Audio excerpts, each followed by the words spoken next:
Alguns de vocês eu encontrei agora há pouquinho, né, nas orientações.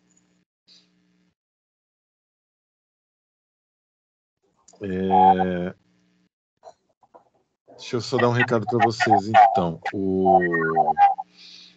Acho que vocês devem ter visto no e-mail que eu mandei um documento com o calendário, né, das palestras que a gente vai ter. A gente já tem 2 agendadas ali, eu preciso incluir mais 2 que também consegui fechar hoje. Então, a gente já tem um calendário até dia 21 de setembro definido. O palestrante de hoje é o Rafael Gonçalves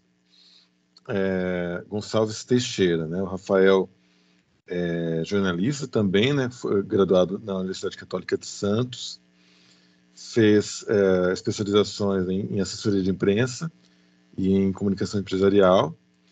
Ele tem mestrado em comunicação pela Universidade de São Caetano do Sul, onde ele, inclusive, foi orientado pelo Heron. O Heron era professor de um programa lá, antes de dar aula na pós-graduação na Metodista.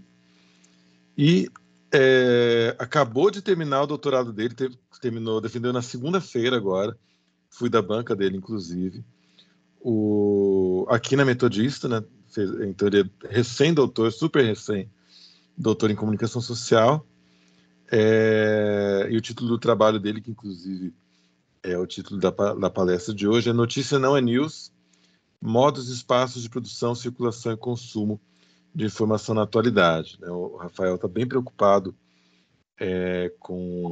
instigado, enfim, não sei se é uma palavra melhor do que preocupado, ou as duas coisas, por várias transformações, enfim, que esse ecossistema de comunicação, né, de informação vem sofrendo, e como que o nosso campo de trabalho, né, do jornalismo, às vezes patina bastante para se adaptar a essa nova realidade. Então, é um tema bem contemporâneo, assim, acho bem relevante, e acho que vai ser uma discussão legal para a gente ter com ele. Então, o Rafael vai ter aí entre 50 minutos, 1 hora, para a fala dele. E aí, na sequência, vocês têm um tempinho restante, né, que vai dar mais ou menos 40 minutos ou meia hora, para fazer perguntas para ele. E aí, como foi na semana passada, enfim, se as perguntas não surgirem espontaneamente, eu vou escolher pessoas para fazerem perguntas para o Rafael. Mas eu imagino que, assim, pela amostra que eu tive na semana passada, vocês vão ter muito o que perguntar e que conversar com ele. Rafael, seja muito bem-vindo. É um prazer receber você aqui na aula. Obrigado aí pela gentil apresentação do Matheus aí. É muito bom estar aqui de volta, né? Já estive presente em algumas turmas de graduação com a professora Silene, dou aula na pós-graduação aqui da Metodista também dos cursos de gestão de conteúdo e de comunicação corporativa, já dei aula em graduação em outras instituições, então para mim é sempre legal estar de volta no ambiente universitário, acadêmico, porque para mim eu sou filho de professora, então eu cresci praticamente dentro de escola, então eu acho que esse ambiente de instigar, de preocupar, como o Matheus disse, é muito bacana, né? Só para vocês terem uma ideia de como eu cheguei na minha tese, eu sempre digo que a melhor professora que eu tive na minha vida foi uma professora que eu tive na quinta série. Da quinta série, eu tinha, sei lá, não sei quantos anos você tem na quinta série, 11, 12, sei lá eu. Ela era uma professora de história, e olha que interessante, Matheus, ela fazia, as provas dela não tinham perguntas. Era assim, fale sobre o descobrimento do Brasil. Você podia tirar 10 na prova sem falar de Pedro Álvares Cabral, né? Porque você podia dissertar sobre o domínio português, sobre a invasão portuguesa, dizimar os índios. Ela estimulava a gente a dar opinião, né? O colégio que eu estudei era construtivista, então tinha aquela coisa muito, né, de instigar, de provocar. Eu acho que isso é uma coisa que eu acabei trazendo para a minha vida acadêmica, de questionar muito as coisas, tal, né?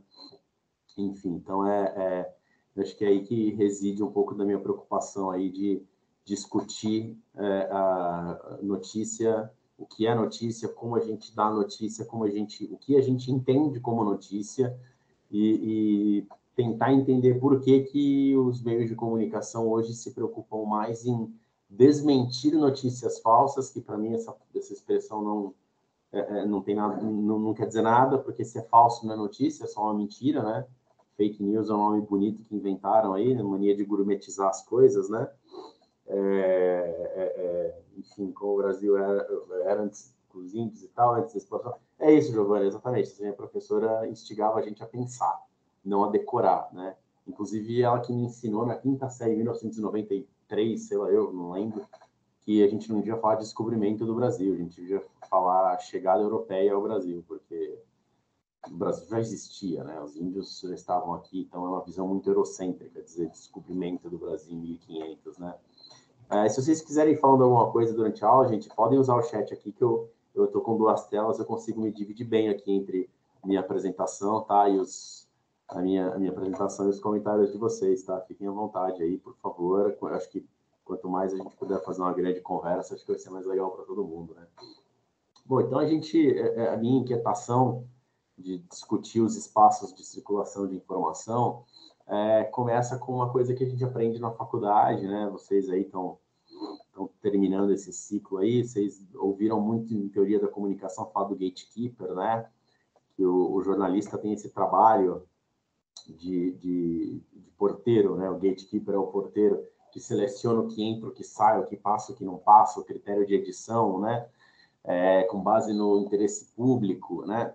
Só que, no entanto, a gente vive hoje não, nos últimos 20 anos, 15 a 20 anos, a gente vive aí com umas fontes de informação muito ágeis e muito distribuídas, né? Hoje, se você tem, por exemplo, a facada no Bolsonaro, antes mesmo do UOL e da Globo estamparem na capa que o Bolsonaro tinha sido esfaqueado, eu já tinha recebido vídeo no meu celular dele sendo removido, né, para ambulância, enfim. Então, hoje a gente tem uma dispersão de meios produtores de informação, né, principalmente graças ao smartphone e às redes de internet, né, que fazem com que o jornalista, o trabalho do gatekeeper, seja muito bem intencionado, né, mas de boa intenção o inferno está cheio. Né, muito bem intencionado, mas ele é quase inútil hoje. Né? A noção de proximidade, de relevância, que são critérios que a gente aprende que são importantes para a notícia, elas alteram totalmente o senso de comunidade. Eu moro aqui em Ipiranga, vocês me ouviram aí conversando com o Matheus, eu nasci em Santos, atualmente eu sou gerente de comunicação de uma empresa que fica em Alberta, no Canadá. Então, assim, se vocês derem uma olhada no meu e-mail, eu assino o newsletter de todos os jornais financeiros da América do Norte. Mas se você me perguntar o que saiu na capa do Valor Econômico ontem, eu não faço a menor ideia. Então, para mim, a noção de proximidade é totalmente diferente da noção de proximidade do cara que trabalha na Volkswagen e mora em São Bernardo, apesar da gente morar super perto um do outro. Então, a tecnologia expandiu essa noção de relevância porque ela alterou o conceito de proximidade. E isso gerou o quê? Uma complexidade de cotidiano. E aí, aqui, para o cotidiano, eu entendo o conceito do Michel de Certeau, que é um filósofo francês, estou até deixando o nome aqui no chat, quem quiser procurar mais. Resumidamente, o Certeau diz que o cotidiano o que faz o cotidiano são os nossos desvios. Então, assim, todo mundo aqui tem uma rotina, todo mundo acorda, escova o dente, toma café da manhã, trabalha, estuda, almoça, né? Todo mundo faz mais ou menos a mesma coisa, mas o que torna o cotidiano são os desvios, são as coisas diferentes. Eu acordo um pouco mais cedo que eu vou para a academia e levo a cachorra para passear. O Matheus acorda um pouco mais cedo também porque ele gosta de ir na feira logo de manhã. Alguém aqui acorda mais tarde porque entra no trabalho às 11. Então, de certa forma, esses desvios que a gente faz é o que formam o cotidiano. Então, a gente criou uma complexidade do cotidiano com a tecnologia, porque hoje as coisas são muito mais fluídas, as coisas são muito mais imprevisíveis.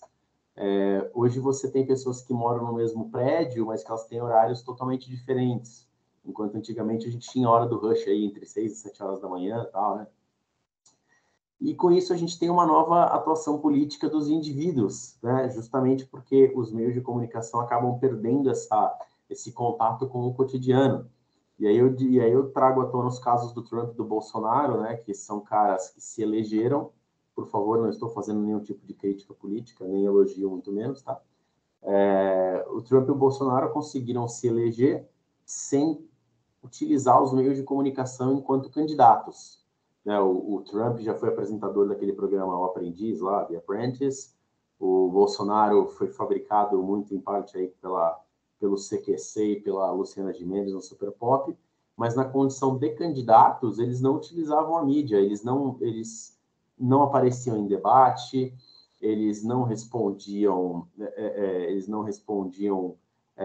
perguntas e respostas, eles não faziam nada, eles só usavam as redes sociais próprias, e mesmo assim eles se elegeram.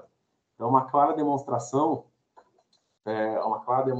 do quanto a mídia tradicional perde força na formação da opinião pública.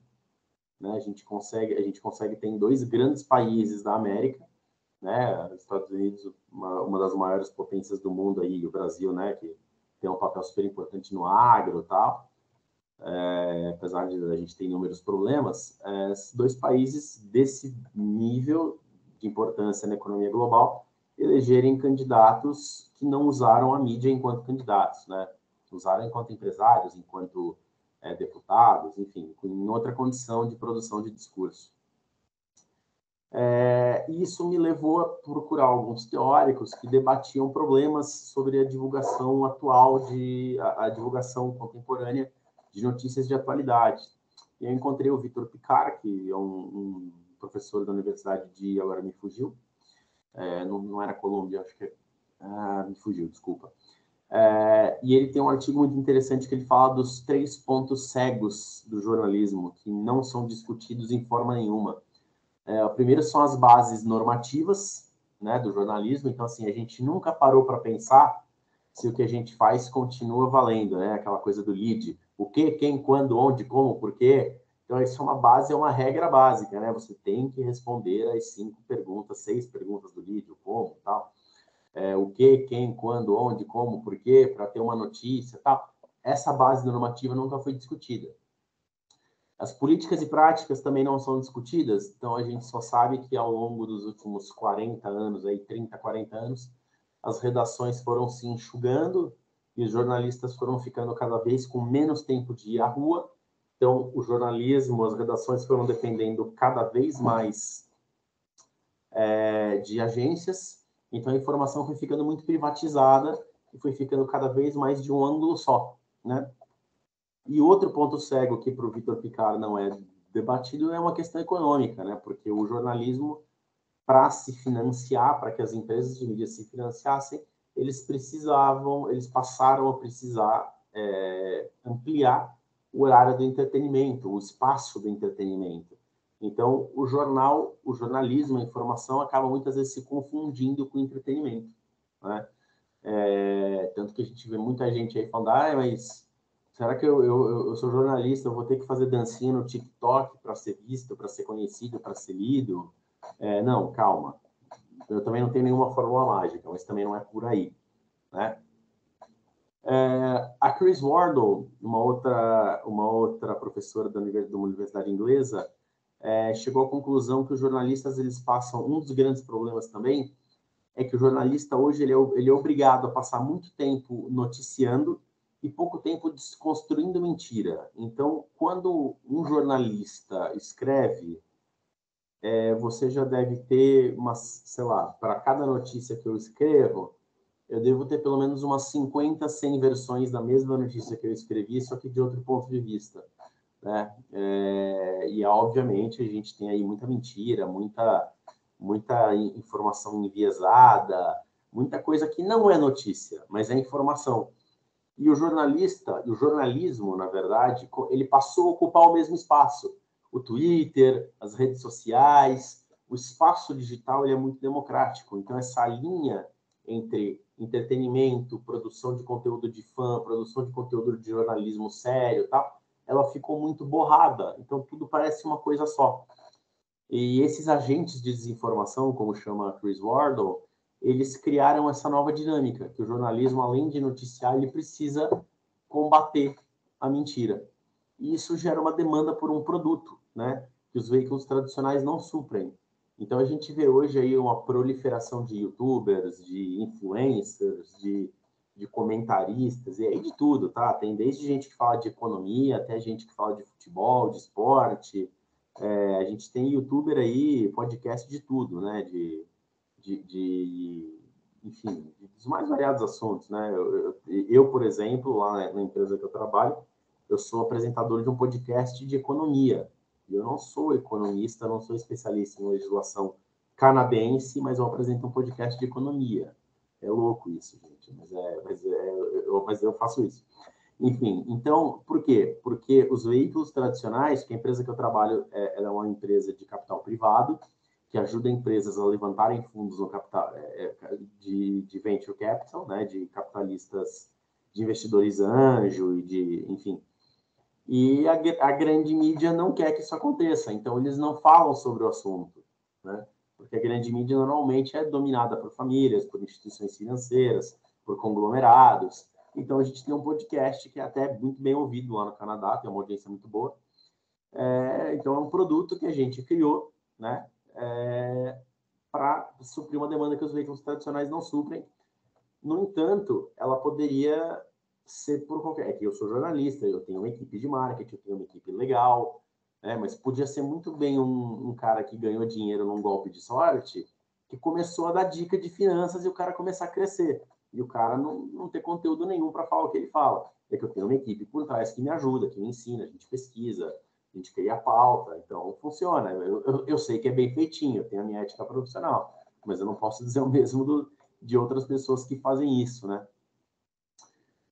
E aí, para explicar para a gente tentar explicar essa celeuma toda nesse mundo que a gente vive, eu fui atrás da hermenêutica de profundidade, né, que é uma metodologia descrita pelo John B. Thompson, né, que é formada por 3 etapas: uma análise sócio-histórica, uma análise formal e uma reinterpretação. Na análise sócio-histórica, a gente olha para trás e entende como a gente chegou até aqui. Análise formal, a gente faz um diagnóstico do hoje, e reinterpretação é como se a gente fizesse uma proposta do que pode estar por vir, né? E aí, com o apoio do professor Dimas, que acho que vocês conhecem, né? E também do Matheus até certo ponto, que ele acabou deixando o grupo de pesquisa, a gente utiliza a compreensão como método, né? Que nada mais é do que um método, como o Dimas gosta de dizer, o abraço compreensivo, né? A gente busca na complementaridade dos opostos, a gente busca no senso comum, a gente busca em várias ciências, inclusive vocês vão ver que ao longo do meu trabalho tem até uma questão matemática que eu inseri, tem uma equação matemática que eu inseri, para tentar não explicar, mas para tentar apontar caminhos, né? Porque é muito complicado a gente explicar uma coisa, né? A gente gasta tanto tempo tentando nomear uma coisa, e quando a gente chega numa conclusão é porque ela já mudou, né? Vocês já repararam nisso? Tem o pessoal que fica brigando aí com a geração Y, Z, mas é millennial, é não sei o que, é Z. Quando a gente consegue definir é porque já mudou a geração. Então, para que a gente vai gastar tempo explicando, gente? Está acontecendo agora, né? Então, essa compreensão como método, ela cabe perfeitamente na minha pesquisa, porque ela mostra uma nova forma de se comunicar, que é uma nova forma de enxergar o mundo, que é uma forma de enxergar o mundo e de enxergar a notícia, de enxergar os acontecimentos, que há 15, 20 anos não existia, né? Então, a gente está falando de um mundo onde as pessoas cada vez mais trabalham com multitela, fazem várias coisas ao mesmo tempo. Eu garanto que vocês aí estão fazendo milhares de coisas enquanto me escutam, né? Multi-informação, né? Vão atrás de tudo. Eu sei que está passando o jogo na televisão agora, deve ter gente assistindo o jogo. Eu mesmo sou um que eu assisto futebol americano na ESPN, enquanto isso no NFL Pass eu estou vendo outro jogo do mesmo esporte, eu fico com 2 telas vendo 2 jogos do mesmo esporte ao mesmo tempo. Então, a comunicação, os jornais, os jornalistas, as revistas, enfim, quando eu falo jornal, entendam publicação, tá? Não entendam jornal de papel, entendam um veículo de comunicação jornalística. Então, é necessário aprender a jogar um jogo novo e não reinventar as regras de um jogo antigo. Eu vou pegar tudo que eu fazia e vou fazer mais rápido, porque a internet é instantânea. Não é isso, não é por aí, não funciona, não vai resolver, não vai adiantar, né? Então, a gente literalmente tem que aprender a jogar um jogo novo. né, que é lidar com uma sociedade da informação que não tem, cujo privilégio da informação não é do jornalista, não é do gatekeeper. Então, a função do porteiro ali, que fica abrindo e por, não, isso entra, isso não entra, esquece, não existe mais. Não existe mais, não. O Matheus reclama que eu falo frases muito fortes, eu sou meio João Kleber, né? Eu falo, eu sou meio exagerado, mas aquela coisa de, não, isso não é importante. Não é importante para quem, cara? Né? Pode não ser importante para você, mas para mim pode ser que seja, né? E aí, remontando ao Picard, ao Vitor Picard, lá que falava das bases normativas do jornalismo, o Anderson e o Boczkowski, eles falam que os valores e as práticas do jornalismo que acompanham a indústria, eles vêm do jornalismo de precisão, que é aquela coisa que tem que ser exato, né? O New York Times, se vocês leram aquele livro O Reino e o Poder, do Gay Talese, aliás, se não leram, leiam, porque é uma leitura fantástica. É um tarugo enorme, mas é um livro que você lê assim. O Gay Talese, a prosa dele é muito, muito fácil de ler, muito gostoso de ler, a tradução é muito bem feita. Ele fala que o New York Times era conhecido por ser o jornal do registro. Eles não fechavam o jornal até eles terem certeza absoluta que eles tinham todos os resultados do basquete americano universitário. E conta uma passagem que um dos fundadores do jornal, lá em 1800 e bolinha, ele ligava para o editor e falava assim, mas você tem certeza que agora a gente tem todos? Sim, tenho. Então pode fechar e pode mandar rodar. Então, esse jornalismo de precisão, ele acompanha a indústria até hoje. Só que a gente está num mundo fluido, né? Então, se eu pegar aqui um papelzinho aqui, amassar e jogar e falar para vocês descreverem o que aconteceu, vai ter gente que vai dizer assim, o Rafael amassou um papel. Até rimou, né? Vai ter gente que vai dizer assim, o palestrante ficou doido e se revoltou contra o papel. Então, vão ser duas versões totalmente diferentes da mesma coisa, e uma coisa super simples, né? Então, e o Anderson e o Boczkowski, eles observaram que a dinâmica que existia entre esses critérios de produção e a redação era algo totalmente descontextualizado. Então, cada jornalista trabalhava de um jeito, cada um tinha suas fontes, a editoria de economia trabalha de um jeito, a de política trabalha de outro, a de esporte trabalha de outro. Só que o comportamento é algo vivo, você não consegue fazer um jornal, aliás, tem uma digitação aí, comportamento é algo vivo. Não dá para você ter uma redação que faça um produto, que pense um produto, se os processos forem desconexos, né? E aí você começa a gerar falhas no processo. Você percebe que essa industrialização do jornalismo, ela, na verdade, é feita por um período pré-industrial, por um período industrial pré-internet, que você tinha que fazer caber na página. Só que hoje você não precisa fazer caber na página, porque a página, né, o fazer caber na página, ainda existem os veículos físicos, claro, são muito importantes, mas ele não é o principal, né? E o Alan Rusbridger, da Universidade de Boston, se não me engano, ele tem uma frase que eu adoro, que ele fala, se a verdade era falsa, a mentira virou verdade.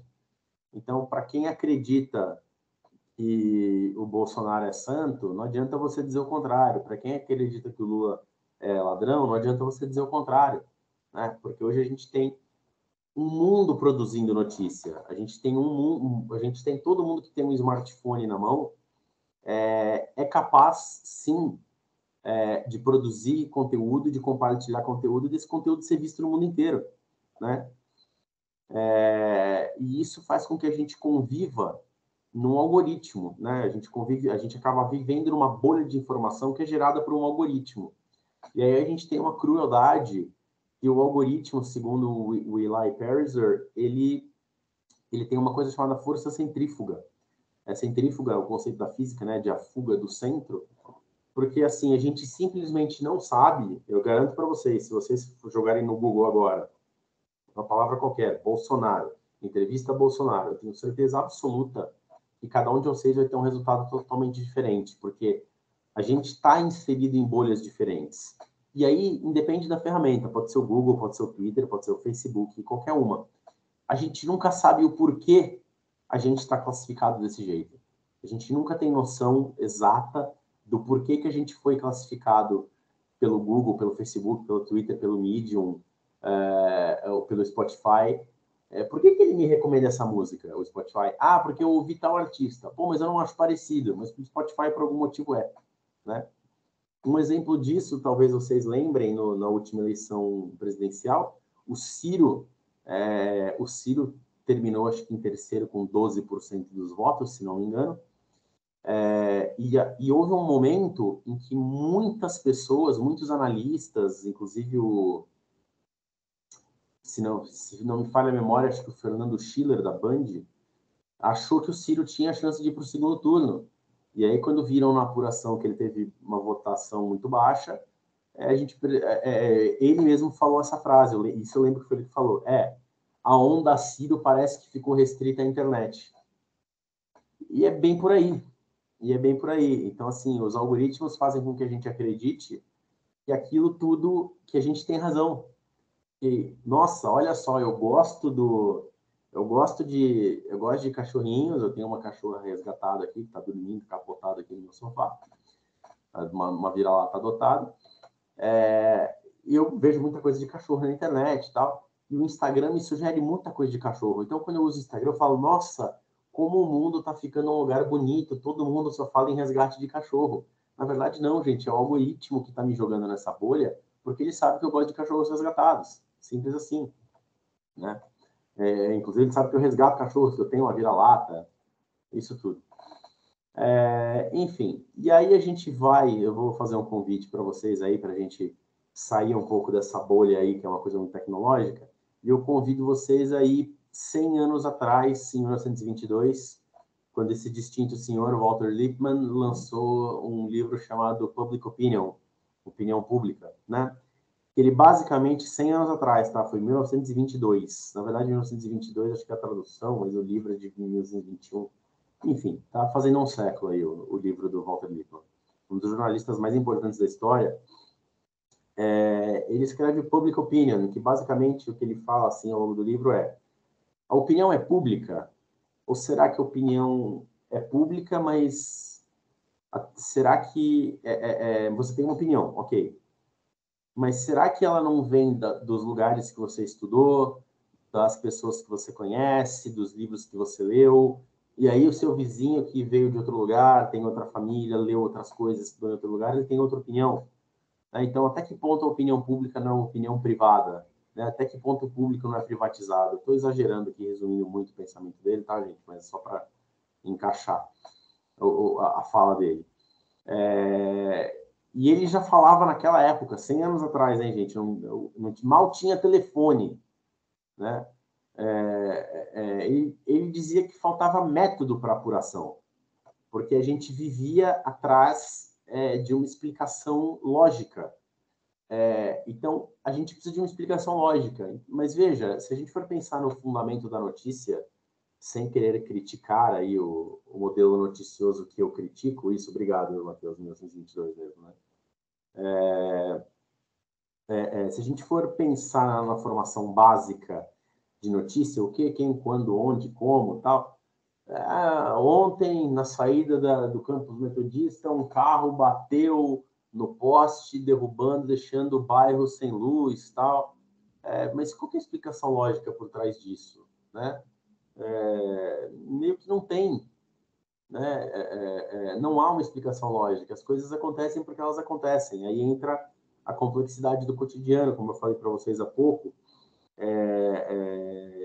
E tem um outro autor também que fez o doutorado na Metodista em 2013, se não me engano, o Marcos Paulo da Silva, que ele fala que a notícia não é o diferente, a notícia é o igual, porque a gente não noticia o diferente, a gente noticia o hegemônico, né? A gente não noticia que os critérios de noticiabilidade são criados para manter a hegemonia, para manter a ordem da sociedade como ela é. Enfim, então nessa de explicação lógica, a gente começa a questionar uma série de critérios de edição, né? Porque a gente precisa editar, né? Não, aí o jornalista, o editor, o repórter, não, eu sou o gatekeeper, eu vou editar essa bagaça. E normalmente a gente tem cadernos, né? Nos jornais, nas publicações, até os sites mesmo, eles são levados por uma lógica, economia, política, cidade, esportes, né, entretenimento, vídeos e tal.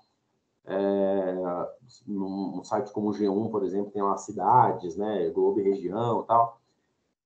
E aí, de repente, a gente percebe que a matéria de capa não faz mais sentido, porque hoje eu posso ler uma revista inteira online sem sequer saber qual é a capa.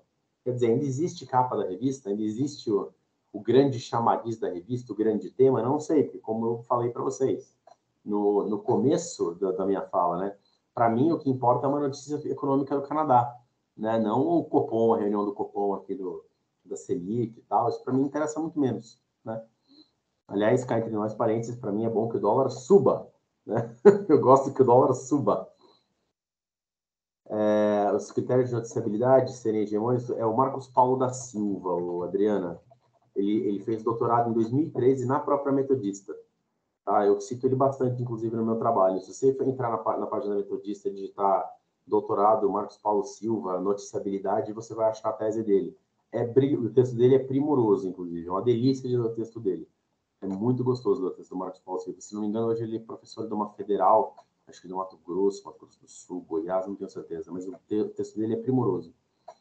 E aí a gente volta para o Vitor Picard, né? aquele jornalista que eu citei há pouco. A gente está falando de um ponto sério do jornalismo.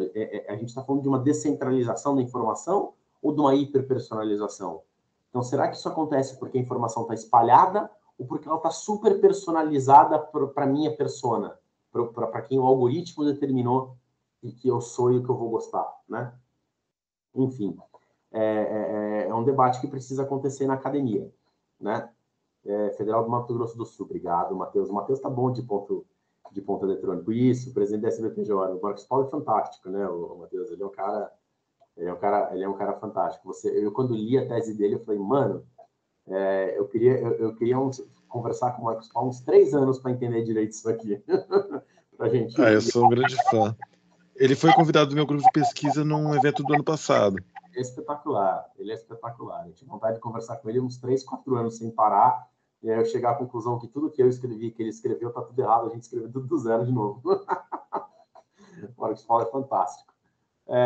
E aí eu fui atrás de uma pesquisa feita na Holanda, eu encontrei essa pesquisa chamada Valuable Journalism, que 2 pesquisadores holandeses realizaram para tentar descobrir o que as pessoas valorizavam num jornal, numa notícia, num produto jornalístico.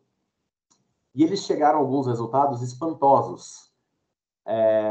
As pessoas diziam que, para eles, importante era algo que tivesse profundidade, confiável, ou seja, profundidade, então não pode ser o TikTok de 15 segundos, né? Confiável não pode ser o vídeo do Zé da Esquina, né? Então, factual, então tem que ser alguma coisa quente, com algum tamanho completo. Então, realmente, profundidade com algum tamanho. Não pode ser um negócio, então, de 15 segundos do TikTok, não pode ser um Reels de 30 segundos, tal. Completo, transparente, ou seja, eu tenho que ter clareza, e aí transparência, entendam tudo, transparência como um todo. Tanto de clareza na notícia, quanto transparência. Olha, eu sou o eleitor do fulano e estou falando mal do Beltrano, né? E até opinativo, porque os leitores, os consumidores de mídia não se incomodam de ler algo que tenha viés. Olha que curioso. E a gente aprende na faculdade que a gente tem que ser sem crença, né?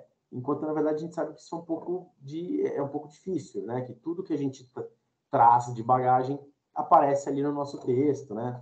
Enfim. E isso tudo era impactado diretamente, por quê? Pelas formas de fazer, né? E pelo cotidiano. Quer dizer, as pessoas... Olha aí o cotidiano do Michel Dissertor de novo. O cotidiano, ele ia se locomovendo, as pessoas iam se locomovendo no dia a dia delas, e para elas, cada um julgava que algo era importante. E olha que curioso, os 3 temas mais citados pelas pessoas, aí tinha uma pergunta na pesquisa que dizia assim, qual é o tema que você é mais provável de parar para ler uma notícia? Olha quais foram as respostas delas. Natureza, nature, living environment, quer dizer, o meio ambiente, e história. Só que, gente, se a gente for pensar nesses 3 grandes temas, nunca você vai ter um assunto sobre natureza que preencha esses critérios. Ok, factual você pode ter sobre desmatamento da Amazônia e tal, mas, assim, é totalmente diferente daquilo que a gente fala de proximidade, de relevância, de... O pessoal fala assim, pô, a Amazônia está longe, né? Eu quero saber da economia aqui, dos empregos, quem é que está contratando, da economia, se vai fechar, se vai abrir uma fábrica de veículos no lugar da Ford aí, porque eu moro em São Bernardo, quero arrumar um emprego na indústria e tal. De repente, a gente está falando... A pessoa que fala que quer um negócio opinativo fala que quer saber sobre história. Você fala, pô, peraí. Então, aí que eles descobriram que nem as pessoas sabiam direito o que elas queriam, né? Mas que elas tinham um cheiro de que o que estava passando a ser importante era isso aqui. Não a pauta, mas a forma. Então, aquela coisa de o que, quem, quando, onde, como, porquê, do lead, já estava ultrapassada. Bom, e aí, pensando nessa questão do lead estar ultrapassado, eu fui buscar no Michael Schudson, que é um professor da Universidade de Colômbia, sociólogo fantástico. Eu tive a oportunidade de entrevistá-lo, de conversar com ele. Uma conversa muito bacana, um cara muito legal. Ele fez questão, inclusive, de aprender algumas frases em português para me receber, para a gente conversar um pouquinho em português. Muito bacana, do Michael Schudson. Ele citou 5 critérios pelos quais ele julga que a gente está numa journalized society. A gente vive hoje a rápida multiplicação das formas de jornalismo. Então, assim, qualquer pessoa hoje consegue gravar um áudio, fazer um reels, qualquer pessoa consegue fazer uma edição rápida para ter um vídeo quente, subir um áudio num podcast. O jornalismo, o drama, aí ele chama de drama porque ele tirou essa teoria do teatro, tá? Mas a história, as histórias que acontecem estão inseridas na vida cotidiana. Então, assim, se a gente pensar nesse quesito de relevância, o que é relevante para mim é diferente do que é relevante para o Matheus, é diferente do que é relevante para a Adriana, é diferente do que é relevante para o Pedro, para a Isabel, enfim, para o Renan. A gente tem N possibilidades de interesse de acordo com as N pessoas consumidoras que a gente tem. E a linha entre o espectador e o participante desse jornalismo, desse drama, ficou muito mais tênue. Eu posso ser a notícia, posso produzir a notícia, eu posso ser o repórter da notícia, e a sociedade está mais complexa. A gente desempenha mais papéis sociais. Então, a gente precisa cada vez mais dessa arte, desse jornalismo, para que ela seja representada. Então, a sociedade é mais complexa, a gente precisa de um jornalismo mais complexo. E essas mudanças de comportamento, de consumo, elas ocorrem primordialmente em âmbitos familiares. Então, assim, hoje mais do que nunca isso é fácil de perceber, porque com a pandemia a gente passa muito tempo dentro da nossa casa. Então, a gente passa muito tempo convivendo com a nossa família. Então, os nossos hábitos estão cada vez mais no centro do nosso interesse. Então, se de repente, durante a pandemia, eu desenvolvi o hábito de cozinhar, para mim, cada vez mais vai ser importante entender sobre nutrição, sobre vida saudável, sobre exercícios físicos.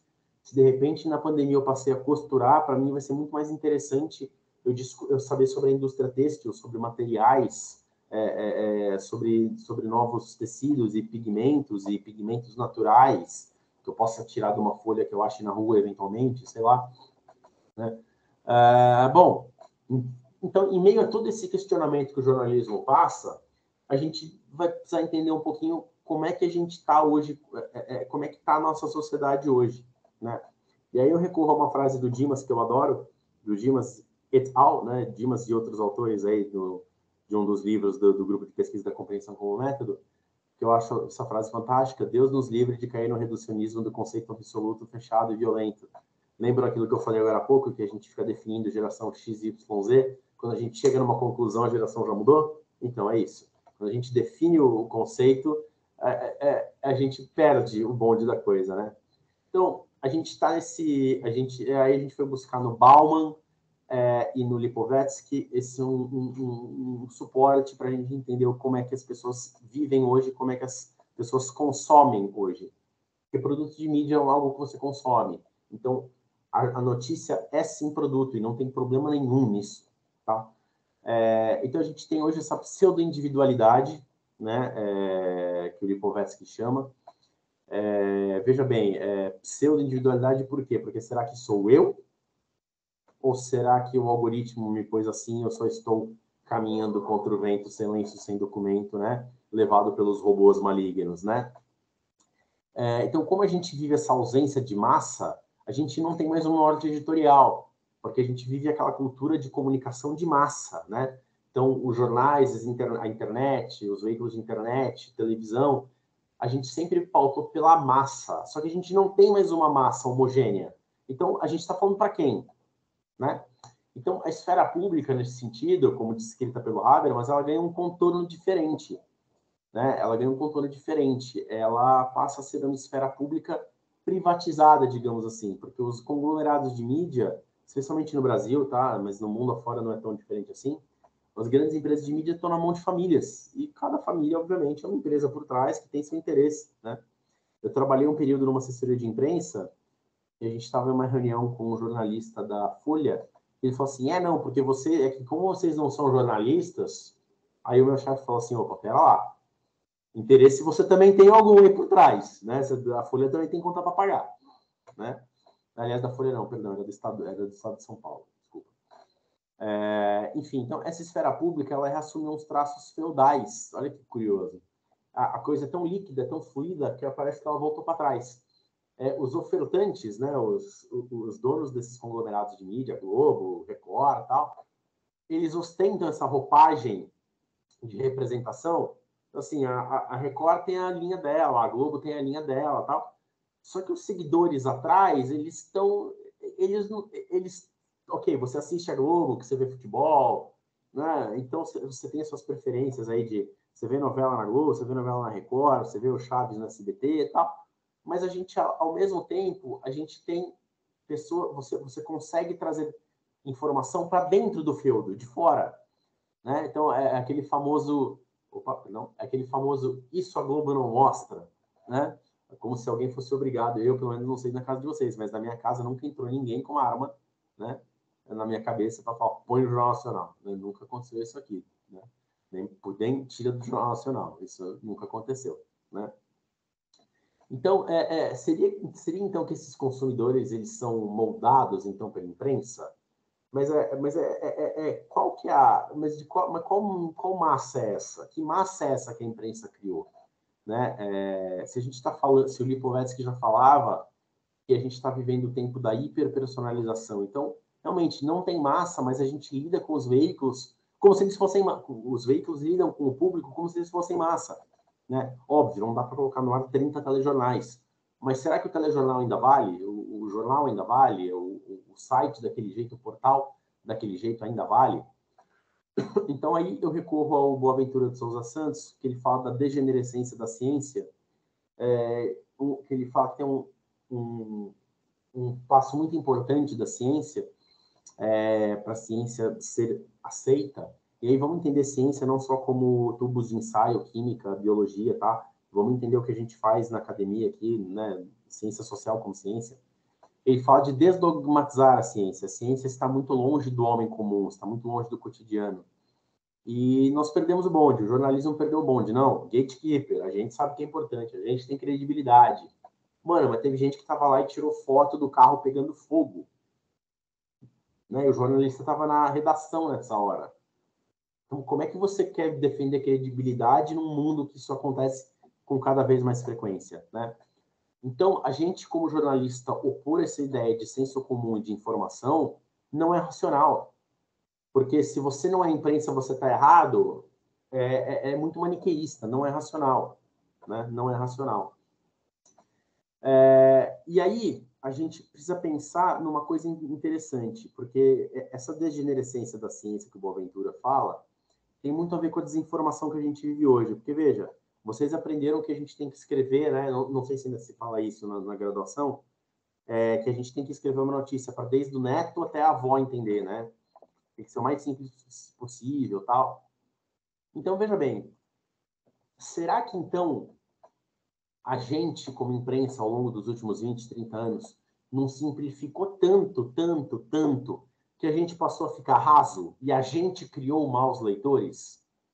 Então, olha só, na busca pela objetividade, pela simplicidade, a gente virou simplório, a gente ficou raso, a gente ficou na superfície. Então, a gente, jornalista, virou um bando de gente que escreve muito, sabe pouco, e quem lê sabe menos ainda. Olha que loucura. Então, a gente provavelmente, as nossas práticas, que o Picaro lá já questionava, o Vitor Picaro já questionou, as nossas práticas ajudaram a emburrecer os leitores, será? Enfim. E aí eu recorri à teoria dos usos e gratificações, né, para explicar um pouquinho, para tentar entender como é que a gente consome informação. Essa teoria surgiu nos anos 40, né, e ela é muito criticada porque falta rigor científico. Na verdade, hoje a gente percebe que não falta rigor científico. Na verdade, ela é compreensiva nos termos que o professor Dimas utiliza, né? O Katz, o Gurevitz e o Haas, eles percebiam, né, eles começaram a escrever sobre usos e gratificações lá atrás, nos anos 40, que existiam necessidades sociais e psicológicas que eram satisfeitas pela mídia, né? Aquela coisa que, inclusive, até mexe na arquitetura, né? Por exemplo, a televisão ela ocupa um lugar central, né? Que era comum antigamente, se vocês estudaram história do jornalismo, né? O repórter esso, as pessoas se reuniam na frente da TV para assistir os telejornais, né? Ela ocupava uma posição de um altar quase, né? Só que, na verdade, essa teoria ficou de escanteio durante muito tempo, né? Só que na web, no mundo que a gente vive hoje, essa teoria ela é perfeita de usos e gratificações. Por quê? Porque antigamente o meio de comunicação tinha que chegar no usuário. Então você tinha que ter uma transmissão de TV, você tinha que entregar o jornal na porta da pessoa, você tinha que entregar a revista na porta da pessoa, né? Só que aí, com a tecnologia, a gente vive uma grande mudança de comportamento. O meio de comunicação já está na mão das pessoas. A gente já tem o celular aqui na mão. Então, é muito mais simples você fazer essa informação transitar. Então, eu proponho uma mudança que chama gratificações e usos, né? Na verdade, eu gosto de podcast, eu vim do rádio, né? Eu trabalhei bastante tempo em rádio. Eu gosto de podcast. Então, eu já consumo podcast. Então, o fato de eu gostar de podcast vai fazer com que eu use. Então, se você me apresentar um podcast legal de economia, eu vou passar a escutar. Se você me apresentar um podcast legal de política internacional, eu vou passar a escutar. Se você me indicar um podcast de esporte, eu não vou escutar, porque eu torço para o Santos e meu time não ganha de ninguém. Então, isso a gente deixa para lá, né? Isso a gente deixa para lá. Mas isso depois a gente fala depois.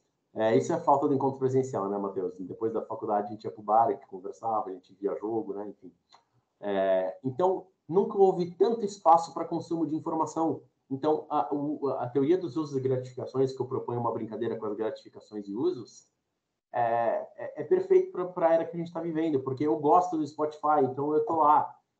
Tem gente que gosta do Kindle, né? A minha namorada é escritora, então ela é viciada em Kindle. Então, qualquer coisa que tiver versão Kindle, eu mandar para ela, ela vai ler. Pode ser até uma receita de bolo, mas se eu der impressa para ela, mostrar no computador, ela não vai ver. Olha que lindo, amor, o bolo, ela não vai ver, mas se eu mandar no Kindle, ela vai ler, né? Então, é uma espécie de cão de Pavlov às avessas. A gente já está domesticado a usar o meio, então a informação tem que caber no meio, né? E aí eu recorro ao Adorno, que tem um texto brilhante chamado Ensaio como Forma, que ele fala que o ensaio não segue as regras do jogo da ciência e da teoria organizada, segundo as quais a ordem das coisas seria o mesmo que a ordem das ideias. O conceito não tem lacunas, e a frieza do jornalismo não atende aos anseios do consumidor moderno do smartphone. O ensaio como forma, que é como eu proponho o jornalismo, ele não pode ser explicado objetivamente. O que, quem, quando, onde, como. Porque o jornalismo é muito mais do que explicar um fato. É a gente pintar um quadro, é a gente trabalhar uma realidade, né? É a gente trabalhar uma realidade de outra forma. Deixa eu só ver aqui uma pergunta da Beatriz, que ela fez há 3 minutos. Como a imprensa pode continuar tendo essa influência, sendo que a função do gatekeeper vem sendo cada vez mais rasa? Então, Beatriz, se eu tivesse essa resposta, eu estava milionário, cara. Eu estava rico, muito. Mas, enfim, realmente é um impasse. E o que a imprensa precisa fazer, na minha visão, a gente precisa parar de brigar com a velocidade, né? Porque essa corrida pela velocidade, quem vai dar a notícia primeiro, a gente já perdeu, né? a gente já perdeu. Porque sempre vai ter alguém que vai filmar, vai fotografar e vai mostrar antes. O que a gente precisa é recorrer a um jornalismo mais ensaístico. O que é o ensaio? O ensaio, ele agrega experiências pessoais, ele agrega opinião, ele agrega contexto. Então, essa coisa de fazer o texto ser pequeno para caber na página não existe mais. Hoje em dia ninguém mais tem tempo de ler. Mentira, o Matheus deve saber disso tão bem quanto eu, talvez até melhor que eu, que nunca se venderam tantos livros quanto se vende hoje. Nunca se consumiu tanto produto editorial quanto se consome hoje, né? Então, assim, sim, existe espaço para o bom jornalismo. Existe espaço, mas se você quiser fazer o bom jornalismo, disputar espaço com a escalação da seleção, com a modelo ex-BBB que fez implante não sei aonde, com o Power Couple que brigou, com a ex-BBB e ex-Fazenda briga porque a ex-namorada de férias com o ex da MTV. Se o jornalismo começar a disputar esse espaço, ele vai perder. Né? Ele, na verdade, não vai perder, ele já está perdendo. Né? Então, assim, a função de gatekeeper do jornalista, ela está obsoleta, basicamente, porque o que o jornalista deixa de fora, as pessoas têm como buscar em outro lugar, têm como obter de outro lugar, tá? E, de novo, e aí volta a uma noção de objetividade que o jornalismo tem, que, na verdade, chegou o momento da gente questionar se essa objetividade não virou pobreza. A gente não criou péssimos leitores. O Gerson Moreira Lima, que foi meu professor lá em Santos, um jornalista fantástico, ele falava da subjetividade aparente, né? Porque não interessa o quanto você seja isento, você nunca vai ser isento. Você sempre vai ter uma opinião, você tem uma visão de mundo, você chegou ali com uma bagagem, então você viu aquele fato com olhos, e hoje a internet deixa isso muito mais claro. Muita gente falou que o Bolsonaro destruiu o William Bonner na entrevista. Muita gente disse que o William Bonner engoliu o Bolsonaro na entrevista. Mas foi a mesma entrevista. Então, assim, visto por vieses totalmente diferentes. Mas, assim, mas o jornalista não pode ter isso. O jornalista tem que ter isso, gente, é senso crítico, né? E, assim como a pesquisa dos holandeses, que eu mostrei para vocês, do Bjerleveld e da Irene Costeira-Mayer, prova, as pessoas querem um jornalismo opinativo, porque isso é transparente, né? É honesto quando um veículo fala, olha, eu sou contra o PT, então a gente vai apoiar o liberalismo, o empresariado, Paulo Guedes, legal, cara. E não tem problema também um colunista falar, olha, eu sou contra o Bolsonaro, não gosto desse cara, ele é isso, ele é aquilo, então eu vou defender o socialismo, vou defender os partidos de esquerda, não é um problema, não é um problema, né? Aí a Giovana comentou aqui, o Fernando tá amando, obrigado, Fernando. O Pedro disse que entende, legal, que bom. Aí a Giovana falando que o cidadão com veículo de mídia é difícil encontrar a solução. Pois é, Giovana, mas hoje em dia todo mundo é mídia, né? Todo mundo compartilha conteúdo. O que precisa acontecer na imprensa é uma consciência de que conteúdo é uma coisa, informação é outra, notícia é outra, né? E dá para você fazer bom jornalismo e ser remunerado por esse bom jornalismo. Dá para você vender bom jornalismo, né? A gente tem exemplos muito bem sucedidos, né?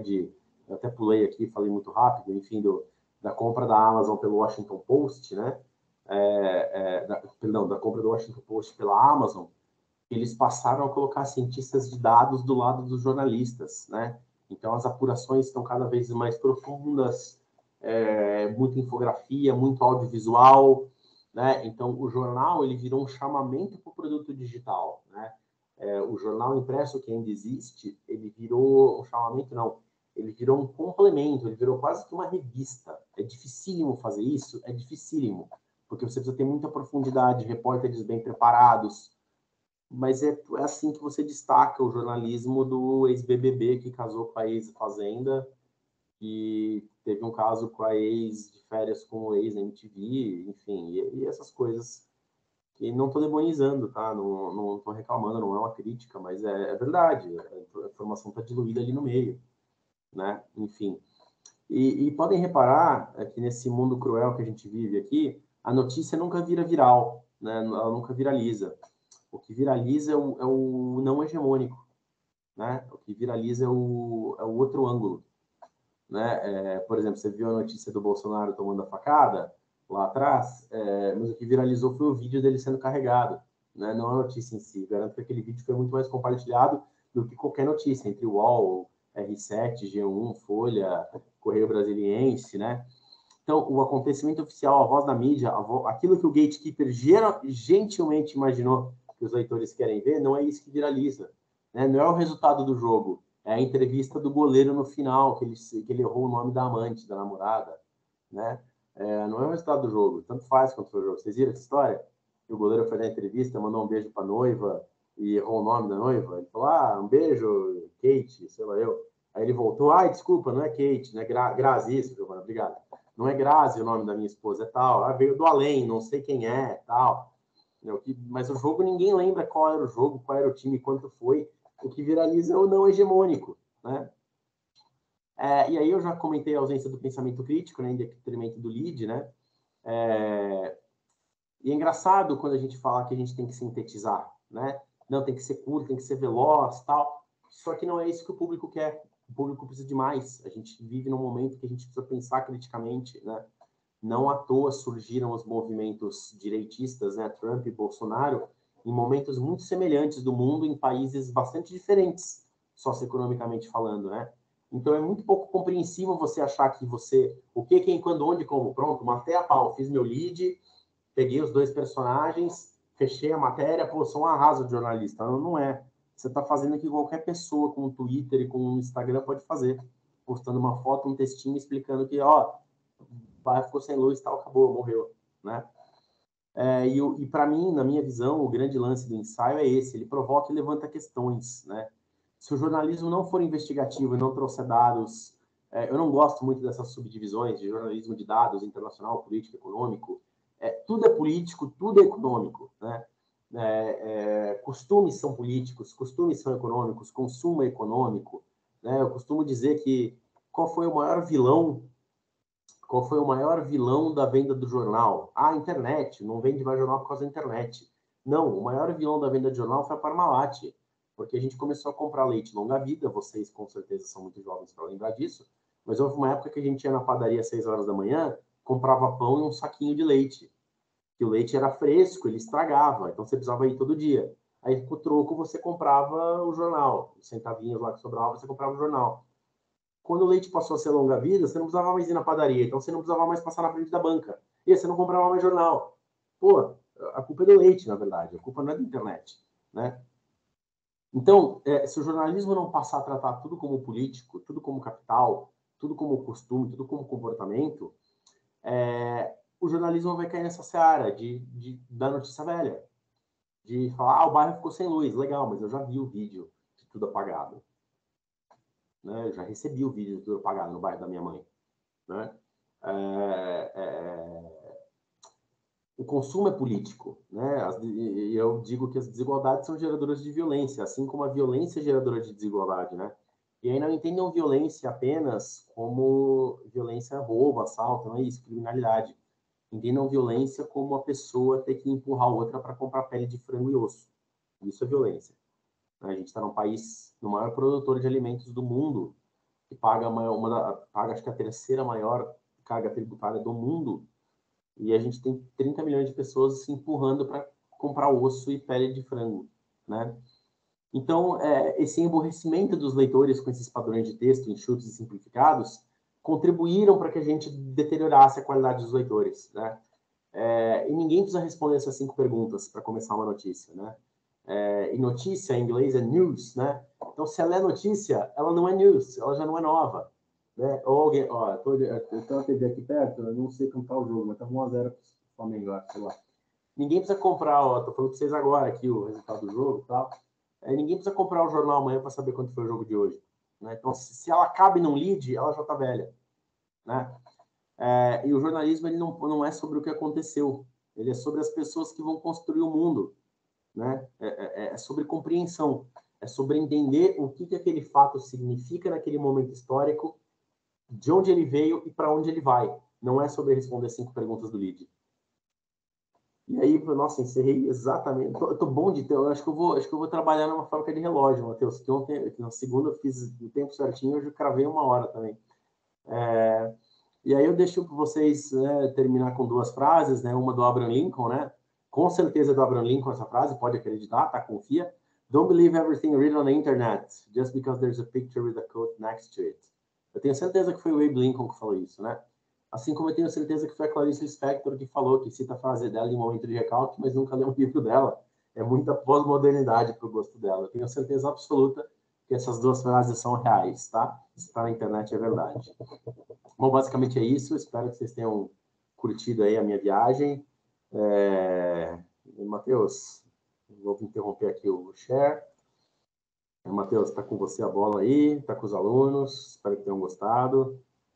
Muito obrigado por terem me aturado. Tá conosco. Rafael, muito obrigado. Foi muito bacana te ouvir novamente agora com mais tempo, né? Mais detalhe, né? Com mais detalhes. Pessoal, vamos para as perguntas, então. Vocês podem ou escrever no chat ou levantar a mão por aqui. Bota as caras aí, gente. Bota as caras despenteadas mesmo, não tem problema, não. Vamos nessa, tá?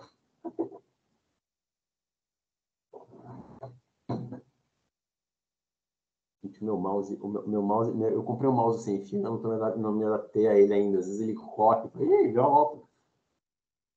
Vamos, peraí. O Pedro Brasileiro mandou uma pergunta aqui. Como combater essa personalização se ela está em todos os veículos, não só na internet?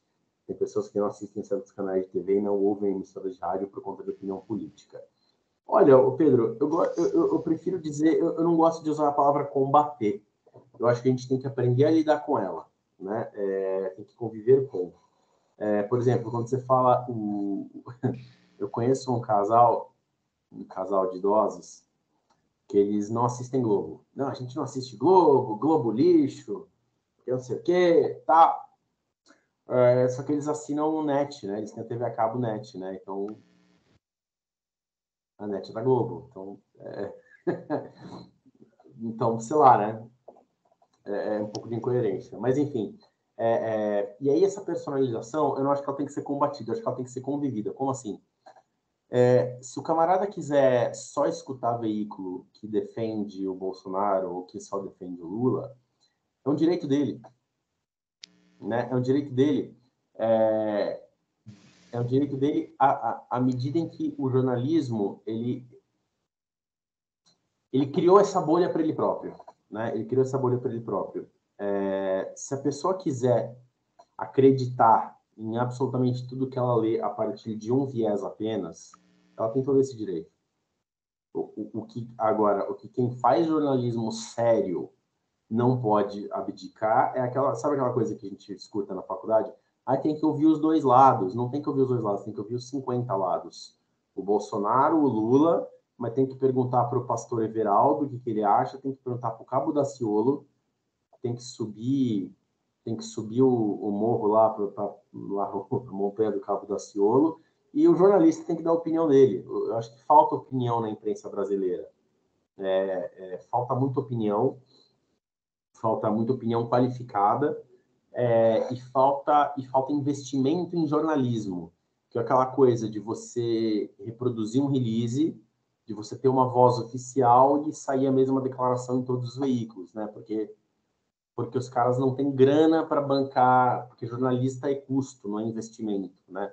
Vocês assistiram aquele filme Oscar com o Hulk lá, com o Hulk e o Batman, o Spotlight, né, com o Mark Ruffalo e o cara que fez o Batman lá. Vocês não eram nem nascidos. O Spotlight, eles falam lá uma hora, chega o editor novo lá, o editor fala assim, nossa, mas vocês não têm obrigação de publicar nada? Ele falou, não, às vezes a gente fica anos investigando um negócio. E tanto que aquele caso lá, eles descortinaram uma rede de abuso na igreja que acabou com metade da igreja nos Estados Unidos, né? Não ficou restrito lá ao bairro, ao Boston Globe, né? Não ficou restrito lá ao estado de Massachusetts, tá? O negócio foi longe, né? Mas, Pedro, isso aí não tem muito jeito. O que funciona para furar bolhas, não é combater, é produzir.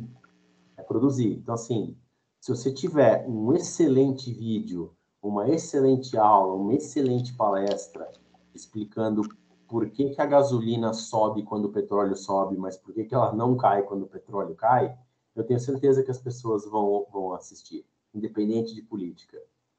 Porque eu até tive uma discussão recentemente com um economista famoso até, ele fala tão bem de Brasil que ele morava em Manhattan e tinha um programa chamado Conexão Manhattan, né? Então, de tanto que ele manja de Brasil. Ele falou assim, não, mas é que aí a Petrobras pratica os preços internacionais, pratica a política atrelada ao preço internacional. Eu falei, tá, mas quando o petróleo e o dólar caem, por que o preço não cai? Ele falou, não é tão simples assim. Então, mas para subir era, para descer não era? Não é tão simples assim. Aí ele me bloqueou na sequência no Twitter. Enfim, não sei muito bem por que isso aconteceu. Mas o que a gente tem que fazer é produzir. Produzir. Tem que ter um bom canal, um bom canal de entrevista, um Spotify legal, com entrevistas políticas. Tem que ter um Spotify legal, um podcast, tá? Desculpa. Tem que ter um Spotify legal, um podcast legal sobre economia. Mas aí sobre economia não é com o economista da GV. Pode até ter o economista da GV. Mas põe o cara que toma conta de carro na frente do mercado municipal aqui de Ipiranga. Põe o manobrista junto. Por quê? O manobrista vai falar assim, olha, isso eu passei por isso, tá? Em 2003, eu estava na Unisantos, eu fazia o Mural do Centro, que era a publicação que a gente fazia no centro de Santos, e aí estavam reformando o mercado municipal. Eu fui conversar com o manobrista falou assim, aqui, 5 quadras aqui para cima, abriu um Carrefour. Lá o estacionamento é de graça. Aqui o estacionamento é regulamentado. Você acha que o cara que vem até aqui comprar vai parar de graça e comprar banana por R$4? Ou ele vai gastar R$2 no regulamentado e comprar banana por R$3? Já deu 5. E tem o risco dele ter o carro roubado, danificado. E se estiver chovendo, ele ainda se molha. Será que o economista da GV ia conseguir fazer essa análise? Eu tenho certeza absoluta que não. Eu tenho certeza absoluta que não. Porque ele ia falar que os impostos municipais, o imposto sobre o consumo, imposto de renda e tal, não sei o quê. Eu tenho certeza que ele não ia fazer essa análise. Que o manobrista do mercado fez. Tá? Então, assim, se a gente tiver uma boa produção de conteúdo, a gente tem excelentes produtores de conteúdo independentes hoje, né? A gente tem até aquela menina aí que anunciou um tempo atrás que vai parar, a Juju, que fala sobre empoderamento feminino, né? Tem o Tio Virso, que tem um Instagram fantástico, não sei se vocês conhecem, o Tio Virso, que fala sobre história da arte. É muito legal o Instagram dele, é muito bacana. E ele fala de história da arte no Instagram, assim, Tio Virso, estou jogando aqui no chat para vocês seguirem. Ele fala sobre história da arte, é muito bacana o Instagram do cara. Então, a gente tem excelentes produtores de conteúdo independente que eles ajudam a furar a bolha numa boa, porque eles transitam, eles não têm lado. Ah, mas e se o assunto for política? Cara, se o assunto for política, você não vai pregar para convertido. Né? Se o cara é apaixonado pelo Bolsonaro, ele vai ser apaixonado pelo Bolsonaro, cara. O grande problema, e aí que eu retomo a minha fala do jornalismo ensaístico, o que levou o Brasil a ter pessoas apaixonadas por um ser como o Bolsonaro, né? O que levou pessoas, o que aconteceu, em qual momento que a gente criou um Bolsonaro? E aí eu convido vocês a ler Hannah Arendt, não sei se o Matheus já passou, se o Dimas já passou para vocês a Hannah Arendt, que ela fala da banalidade do mal, né? Que não era quando ela foi cobrir o julgamento do Eichmann, aquele general nazista, não era o Eichmann que ela estava analisando, era o que fabricou o Eichmann, o que produziu o Eichmann, o que fez com que ele chegasse lá, né? Então, tem que produzir conteúdo, é isso. A saída é produzir cada vez melhor. Cansa, dá trabalho, é chato, mas a saída é produzir. A gente tem aí o Felipe Neto, que virou uma potência nacional. Concorde ou não, o cara é uma potência. A gente tem o Casimiro aí, que, né? Pô, o Casimiro é uma pessoa física. O cara comprou os direitos de transmissão do Campeonato Carioca.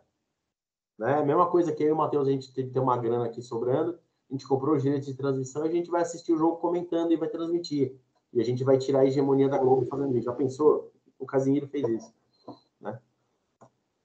Bom, aí o Fernando pergunta como superar a cultura do cancelamento na sua perspectiva. Olha, Fernando, eu acho que a cultura do cancelamento é um negócio que acontece muito, mas eu acho que com o tempo tende a dar uma amansada.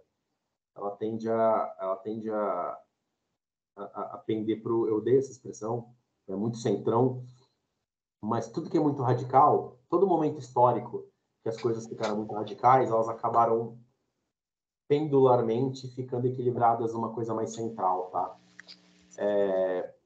Eu sempre brinco com a cultura do cancelamento, que se a gente for levar isso a sério, a gente tem que demolir o Museu do Ipiranga agora, porque a família real tinha escravo. Né? A família real teve seres humanos escravizados trabalhando para ela. Então, vamos demolir o Museu do Ipiranga. Não, peraí, não funciona assim. Então, não funciona assim. Né? Que atire a primeira pedra, né? Que atire o primeiro tweet, quem nunca falou uma besteira, quem nunca errou, quem nunca fez uma piada que hoje é considerada grotesca. Né? Pelo amor de Deus, gente. A sociedade evolui. Né? A gente evolui, a gente estuda, a gente aprende. É por isso que ciência social é ciência. Né? Porque a gente precisa entender os aspectos psicológicos, sociológicos, econômicos que advêm de uma cultura machista, de uma cultura escravagista, de uma cultura de intolerância, de uma cultura segregacionista, né? Então, assim, superar a cultura do cancelamento, eu diria que em 50 anos a gente ainda vai estar trabalhando nisso. Eu estou com 38, 88, eu não sei se eu chego até lá, não. Mas eu acho que em 50 anos eu acho que a gente ainda vai estar debatendo isso, porque a sociedade vai estar muito mais evoluída no pensamento social. E até lá, é a mesma coisa que eu respondi para o Pedro. É perguntando, é conversando, é produzindo conteúdo, é explicando. Né? Toda vez que você pergunta, toda vez que você vê... Eu trabalhei muitos anos no mercado corporativo, né, na Volkswagen, e a gente estava começando muito a falar sobre LGBTQIA+, né? Eu comecei a seguir um monte de influenciador no LinkedIn, trans, LGBT, enfim. Eu precisava entender. Eu falava, eu quero entender o que esses caras estão falando. Porque eu não tinha nenhum trans, não tinha ninguém nessa condição lá dentro para conversar. Eu preciso entender quais são as dores desses caras para começar a trazer para a realidade da empresa, para a gente começar a debater esse assunto. Não tem uma resposta, né? Então, essa cultura de cancelamento, acho que ela ainda vai durar uns bons 50 anos aí de evolução para a gente entender. Mas eu acho um cúmulo, eu acho o fim. Eu acho o fim você falar, não, putz, o cara fez uma piada machista, nunca mais eu vou... Não é assim que se corrige as coisas, né? Não é assim que você melhora, não é assim que você evolui, né? A Isabel tem uma pergunta que eu gostei aqui, ó. Você acha que a popularização do conteúdo jornalístico voltado para a fofoca se popularizou justamente pelos conteúdos cada vez mais curtos e rasos do jornalismo? Cara, então, eu acho um grande erro você chamar entretenimento de jornalismo, né? A Sônia Abrão da vida, os Leão Lobo, legal, é importante, é bacana, é gostoso, imagina, né? Eu não tenho nada contra, se o pessoal gosta de novela, quer ver fofoca sobre... Vai lá, velho, boa, manda bala. Mas isso acabou tomando uma dimensão de entretenimento, né? O entretenimento, informação de entretenimento não é jornalismo, isso que é o grande lance, né? Mas acho que tem espaço para todo mundo, cara, acho que tem espaço. Tem um momento que eu quero ler uma besteira, eu abro aqui um stand-up, óbvio, não acho que eu fico lendo Heidegger e escutando Schopenhauer 24 horas por dia, não, muito pelo contrário, tá? Tem mais uma pergunta aqui que eu quero ler, do Renan, e alguém levantou a mão aqui. Opa, peraí que eu fechei o chat. Eu sou bom em fechar o chat. O Renan Daniel. Renan Liscai. Daniel Jimenez, acho. Renan, me assustei que eu vi Liscai aqui, eu sou santista, já pensei no Lisca, no técnico do Santos, já me apavorei aqui. Você concorda que boa parte dessa culpa por conteúdos rasos e informação, às vezes muita informação cai muito sobre os editores? Sim, exato. Os editores cortam... Ainda existe a cabeça em edição, Renan, pelos veículos que eu passei, tá? No ano passado eu trabalhei numa editora que a gente fazia 2 revistas de negócios e a editora era uma pessoa bem das antigas, ela tinha uma cabeça de revista, né? E várias boas histórias que eu tinha para contar, eu acabei não podendo contar. Eu fui contratado por essa editora para implantar a área digital. Eu tinha 6 meses para atingir umas metas que eu atingi em 3 meses. De tão bom que foi o trabalho, de tão bem aceito que foi. Mas estava começando a roubar o protagonismo da revista, então eles acharam por bem fechar a parte digital. Tudo bem, paciência.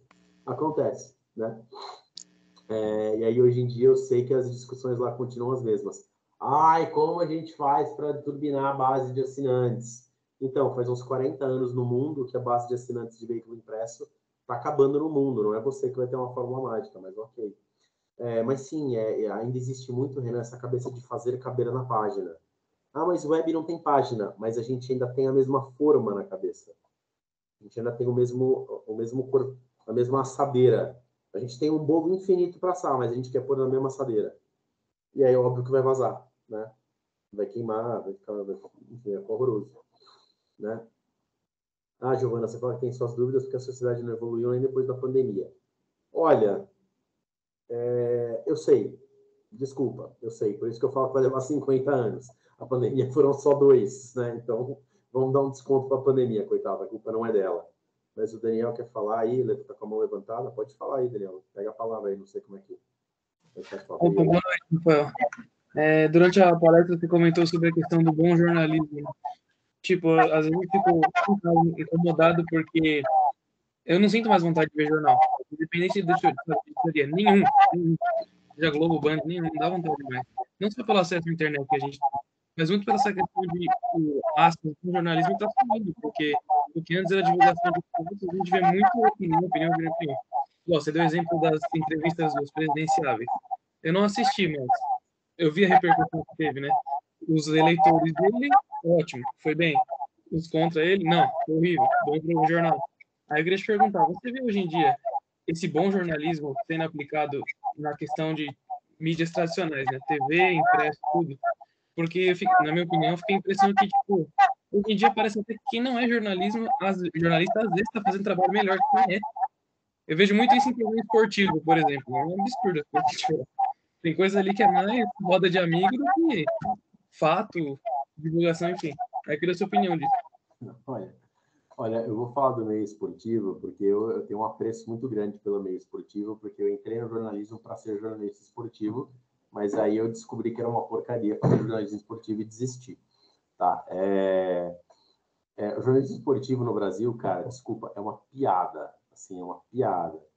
Tem alguns jornalistas que eu não suporto, que eu não vou falar o nome por questões éticas, mas assim, tem um jornalista aí bem famoso, inclusive, que é bem querido e tal, que ele adora vomitar números, né? Ele adora vomitar, justificar tudo com números, tal. E ele não olha, e ele já falou que ele não comenta olhando o campo, ele comenta olhando estatística. Então, assim, se quer começar a comentar um jogo olhando estatística, cara, já tá errado, né? Enfim, e a gente tem uma cultura de futebol, principalmente, né? A gente tem uma cultura de futebol muito esquisita, né? Vamos supor que o Neymar pegou a bola, driblou 6 caras e fez um baita de um golaço, como ele costumava fazer na época do Santos, tá? Vai ter um comentarista que vai falar assim: também o volante deu mole, o zagueiro não marcou, o goleiro saiu errado. A gente nunca acerta, é sempre o outro que erra. Tipo, 7 pessoas erraram, mas não foi o Neymar que foi genial, foram os 6 que foram incompetentes, né? Ô Pedro, eu não vou responder essa pergunta, tá, que você fez aí, porque é uma questão ética, mas eu não gosto desse tipo de jornalismo numérico que é praticado no Brasil. O Mauro César aí, que alguém citou e tal, o Mauro César, ele é meio mal-humoradão, né? Ele é meio esse estilo de dar tudo. Não foi o cara que fez um golaço, foi o goleiro que não cresceu até 2,20 metros para encostar na trave, né? Então, o jornalismo, o jornalismo brasileiro, o esportivo brasileiro é uma piada. Assim, eu acho ele muito ruim mesmo. Eu não lembro quando foi a última vez que eu vi um programa de mesa redonda. Tá? Não lembro, juro por Deus que eu não lembro. Porque eu acho ridículo. E olha que eu já trabalhei no Terceiro Tempo com o Milton Neves, tá? Mas eu não assisto mesa redonda porque, não dá. Aqueles caras que nunca chutaram uma bola, falando, não, porque o técnico errou, tá? O técnico tá todo dia ali vendo treino. diretor buzinando, empresário buzinando, o cara tá no ar-condicionado, nunca chutar uma bola que dá opinião, mas enfim. E sobre ver jornal, né? Que você falou que você não vê jornal. Bom, obrigado, Renan, aí, pelo suporte aí, que eu também não tenho a menor paciência. Sobre ver jornal. Cara, eu acho que ver jornal, eu acho que o audiovisual, hoje, ele tem uma oportunidade ímpar de fazer coisas fantásticas, cara. Especialmente durante a pandemia. Isso, na verdade, começou com o CQC. Se vocês lembrarem do CQC, não sei se vocês lembram, vocês deviam ter seus 12 anos, sei lá, eu sou meio ruim de matemática, apesar de gostar de matemática, de lógica, eu sou meio ruim. Mas vocês deviam ter uns 12, 13 anos. O CQC começou com aquele top 5, e eles começaram a usar imagens de internet, de blogs, de Twitter, para botar uns destaques. Então, na televisão começou a se aceitar imagem de qualidade baixa, digamos assim. E hoje, depois pós-pandemia, que as pessoas começaram a fazer entrevista por Skype, e às vezes a conexão da pessoa está travando e tal, hoje dá para você fazer um jornalismo ensaístico, com contexto, com imagens, com fotos e depoimentos, de formas muito mais fáceis. Você consegue pedir para a pessoa te mandar um vídeo. Eu tenho uma amiga que trabalha numa ONG em Tocantins, e você precisa ver as reportagens que ela me manda. Ela faz no celular, cara. Ela edita no celular. Isso aqui... a maioria dos celulares hoje tem uma câmera 4K. Esse aqui é o S8, S9. Ele tá meio velhinho já, mas ele tem uma câmera 4K. Essa câmera é mais potente do que a câmera que gravou o primeiro Harry Potter, gente. Assim, qualidade de megapixel. Eu sei que megapixel não define muita coisa, mas enfim. Cara, a gente tem a oportunidade de juntar material, de construir canais, de construir meios, né? O pessoal fala muito do Intercept, né? Mas o Intercept é uma atuação política.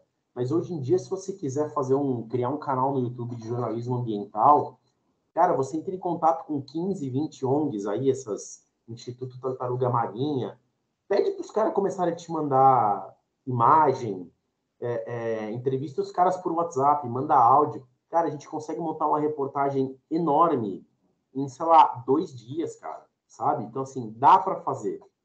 Dá para fazer. Impresso, eu vou ser sincero, eu não tenho lido nada impresso ultimamente. A minha última experiência impressa foi na editora, que eu trabalhava com 2 revistas de gestão, né? De gestão e negócios, né? Revista de educação corporativa, tal. Então, em imprensa, eu tô afastado há bastante tempo de imprensa mídia, né? Eu só trabalhei nessa mídia nichada e eu trabalhei muitos anos no corporativo.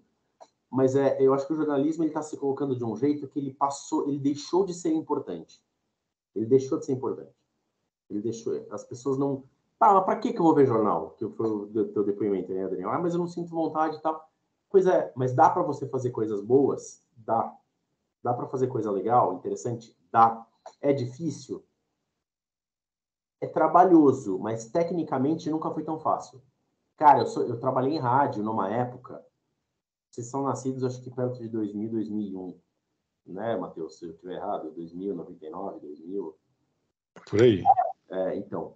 eu em 2001 eu entrei na faculdade, no final de 2001 eu já estava trabalhando numa rádio. Eu ia para a rua com um StarTAC, que era aquele celular da Motorola que dobrava. Depois joga no Google aí StarTAC para vocês verem aqui, que era o celular da Motorola, que era o Auge, era carésimo na época. Com 2 cartões, uma cartelinha de cartões telefônicos para ligar do orelhão e um gravador de fita. Cara, em 20 anos, você consegue fazer uma reportagem em 4K com um negócio que cabe na mão, velho. Nunca foi tão fácil de fazer. E se alguém aí quiser fazer, deu exemplo do jornalismo ambiental, mas assim, a gente acha fácil, 10 ONGs aqui, eu te garanto que 5 vão responder, vão te mandar material, e você consegue, quero entrevistar o chefe aí, uma ligação uma call de 1 hora aí no Zoom, no Google Meet, sei lá eu. Você consegue ter material para podcast semanal, com uma entrevista de 1 hora, cara.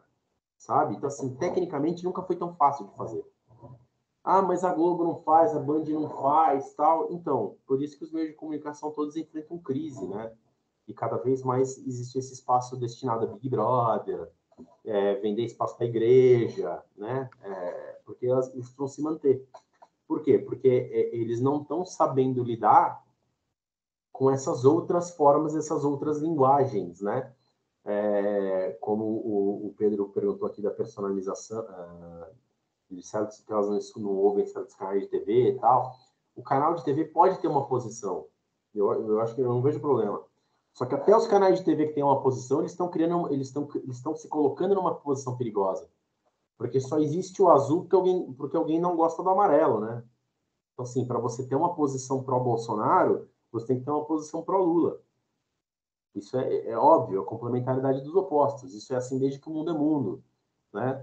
Para os mais religiosos aí, Adão e Eva, né? Precisava ter o complemento, né? Então, assim, o próprio excesso de opinião atrapalha. Eu acho que tem que ser opinativo, tem.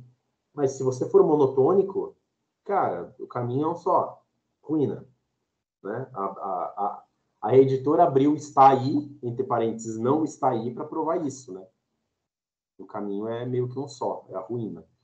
Então, assim, tecnicamente, gente, nunca foi tão fácil de produzir conteúdo de boa qualidade, assim, técnica, profunda, enfim, e interessante, né? Se vocês quiserem aí, não sei, o pessoal aí, não sei como é que está a situação trabalhista de vocês, mas quem tiver desempregado aí, eu sei que a situação é difícil e tal, mas pega aí 2 colegas de vocês aí, faz um mapeamento aí de ONGs que cuidam de, sei lá, ONGs que vão que preservam árvores, só de árvores, não de animais, né? Só de árvores. Tem pau-brasil, tem jurema preta, tem uma série de espécies aí que estão em risco de extinção, né? Procura aí umas ONGs, vê se vocês conseguem falar com os caras. Marca uma entrevista, fala, a gente está pensando num podcast aqui no Metodista, tal. Começa a entrevistar esses caras. Quando vocês vão ver, vocês vão ter 10 horas de material bruto. De material bruto, cara. Meu, dá para fazer muita coisa. Documentário, o Spotify agora permite podcast com vídeo. Tanto que o podcast que eu apresento, ele é com vídeo. Né? Os últimos episódios já subiram com vídeo. O vídeo deu conversando com a pessoa, eu aqui em São Paulo, na minha casa, e o cara lá no Canadá. Né? Por exemplo, eu quando eu trabalhava na última revista de gestão que eu trabalhei na revista do MIT, no MIT Brasil. A gente foi fazer uma matéria sobre economia circular. O que eu fiz como todo bom jornalista? Eu joguei no Google, economia circular. Beleza, eu descobri que o conceito de economia circular nasceu como? Ele nasceu com uma velejadora, né, que ela quis fazer uma circunnavegação. Agora me fugiu o nome dela, Sarah, não sei das quantas, Sarah, uma inglesa. Ela percebeu que o lixo que ela gerava, ela falou, pô, será que não dá para reaproveitar esse lixo de alguma forma? Tal, enfim. Foi, pô, legal, gostei do conceito, porque a gente queria falar sobre economia circular no ambiente computacional, reaproveitamento de dados tal. Sabe o que eu fiz? Eu joguei o nome dela no Google, achei a associação dela. Legal, mandei um e-mail. Oi, tudo bem? Eu sou o Rafael, jornalista do MIT Brasil. A gente está falando sobre economia circular, eu queria conversar com a velejadora, com a Sarah e tal. Em 15 minutos, a assessora de imprensa me respondeu um e-mail com um link do Calendly. Oi, Rafael, tudo bem? Ficamos muito felizes pelo seu interesse. Aqui está o calendário dela. Clique aqui e selecione a data que melhor lhe convier para a entrevista. Obrigado, atenciosamente. Então, assim, eu tenho uma entrevista de 1h30 com a mulher que criou o conceito de economia circular no mundo. Por quê? Porque eu mandei um e-mail. Hoje ela está no MIT, essa entrevista de pós do MIT e tal. Assim, a mulher estava lá na Inglaterra, me mandaram o link dela, da agenda dela, marquei a entrevista, ela atendeu, mandei as perguntas, e é isso. E ela me atendeu. Assim, cara, é extremamente possível fazer. Então, pega aí colegas de vocês aí, se vocês tiverem um grupinho aí, 2, 3 amigos aí que estão desempregados, que estão fazendo estágio, tem um tempinho sobrando, faz isso, faz esse teste. Vão atrás de ONG de preservação de espécies e tal. E, a gente quer fazer um podcast aqui sobre preservação ambiental e tenta marcar com os porta-vozes desses lugares. Cara, vocês vão ficar impressionados com a receptividade que vocês vão ter. Mesmo que vocês não consigam marcar entrevista, hoje todo mundo usa WhatsApp, Telegram, posso mandar 5, 6 perguntas, tal, para ele me mandar um áudio? Manda para mim um áudio. Vocês vão ter facilmente 10 horas de material bruto para produzir material. Aí edita bonitinho, pega uma vinhetinha, tem um monte de trilha gratuita na internet. Bate na porta do UOL. Oi, UOL, tudo bem? Vocês querem uma série sobre economia circular? Não, desculpa. Sobre espécies, ONGs e espécies de preservação, mas quais são as necessidades das ONGs, quais são as dificuldades, o que elas estão enfrentando, qual que é o apoio governamental que eles têm, qual que é o apoio da população que eles têm, qual é a importância da espécie para aquele bioma, que às vezes a árvore em si não é nada, mas ela abriga um animal que é um predador de não sei o quê, e sem esse animal perde o predador, aí tem uma superpopulação de outro animal que destrói a plantação e acaba com o solo, e aí não dá para plantar, e aí o gado morre, né? Enfim, hoje em dia nunca foi tão fácil de conseguir fazer isso. Inclusive, digo mais, tá, gente? Hoje em dia nunca foi tão fácil de conseguir fazer isso fora das grandes empresas. Porque se você estiver na Globo e quiser fazer uma proposta dessa, não vão deixar. Se você estiver no SBT, não vão deixar. Se você estiver não vão deixar. Né? Não vão deixar. Nunca foi tão fácil de fazer. É chato, dá trabalho, mas o produto final é bom pra caramba. Detalhe, quando eu entrevistei essa menina, eu tô tentando achar a entrevista aqui no site da MIT, mas o site tá com problema pelo jeito. Mas assim, cara, eu tenho uma entrevista com ela e ela falou, nossa, é a primeira vez que eu falo com alguém do MIT. Quer dizer, nem o MIT em Massachusetts procurou ela. Né? E eu tenho essa entrevista. Eu entrevistei ela. Por quê? Porque eu mandei um e-mail. E simples assim. Né? Então, assim, dá para fazer? Dá. Dá, não é difícil. Mas precisa ir atrás. E aí não é para responder pergunta do lead, não. Não é para responder pergunta do lead, não. Aí é para queimar... É para queimar... é para queimar o fosfato, é para pensar, é para criar bastante...